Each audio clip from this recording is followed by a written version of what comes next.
World Mission Report. Forgiving Her Mother, Part 1.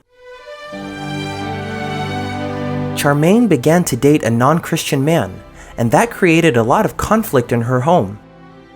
Her mother did not approve of the relationship and always treated the young man rudely and aggressively.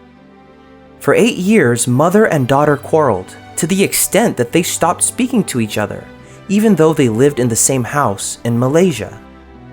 But Charmaine knew that she was not honoring her mother, and thus breaking the 5th commandment.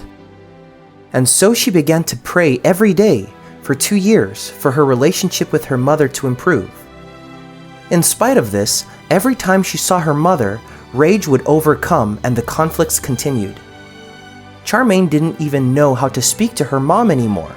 To all appearances, she could not forgive her. That is when she read Matthew 6:14 in the Bible that says, "For if you forgive men their trespasses, your heavenly Father will also forgive you." She realized that she was addicted to the sin of wrath. She needed to learn how to forgive her mother.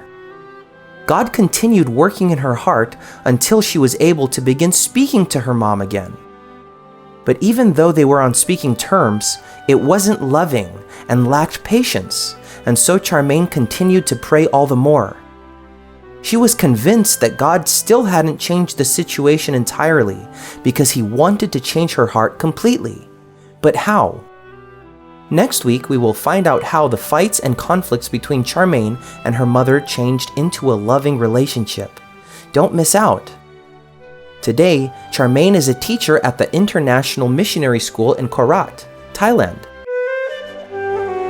3 years ago, our offerings helped expand this school.